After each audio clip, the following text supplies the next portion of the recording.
Kingsmill Bond is the energy strategist at the think tank Ember. Kingsmill, welcome back. Good to see you. Keir Starmer calling net zero core to national security and prosperity. How convincing, really, is this to investors and wider UK industry? Well, it's absolutely convincing because the narrative has changed in the last 3 months. Energy security has moved right up the agenda, and people have suddenly realised that a little bit like the frog in the pot, the water's too hot. The Trump's turned up the heat. We need a different energy system which is based on local energy. So it's absolutely part of the story now. Why do you think energy security has moved up the agenda so quickly? Why is it so important now?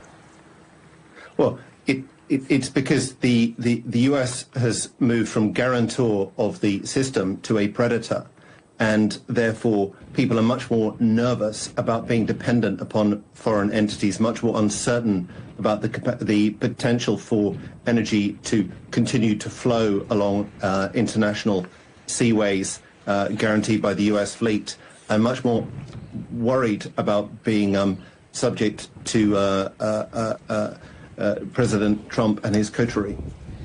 How can the UK government realistically win over the public? We both know that the UK public and the UK business are dealing with very high energy bills, especially when net zero in the UK is so often framed as a cost, a burden, rather than an economic opportunity. So, well, Keir Starmer and Ed Miliband have been saying for a long time now that this is the greatest economic opportunity of the 21st century, and so it is.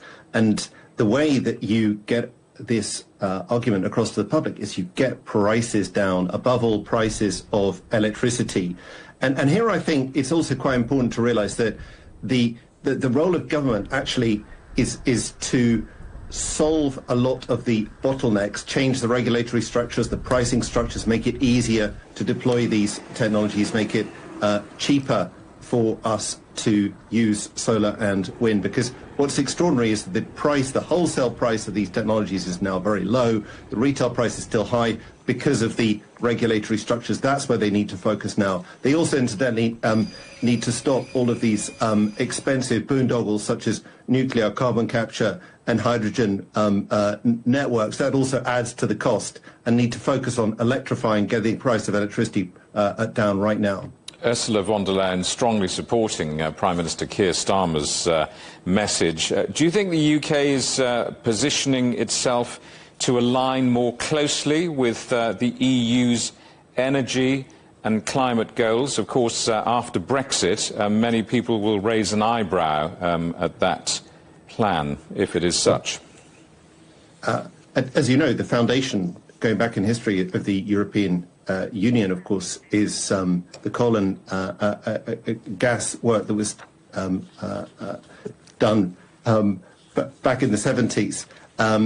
So this is absolutely the right thing for the two sides to do, the UK and Europe, because they have an enormous confluence of interest. They've got we're occupying the same space. We have the North Sea, we have the interconnectors, the UK, of course, at the heart of the North Sea. And actually, this can go a very long way to repairing the pain felt on both sides by Brexit, and to building a new atmosphere of trust between the two regions. Kingsmill, good to see you. Thanks so much for coming on the programme again. Kingsmill Bond at the think tank Ember.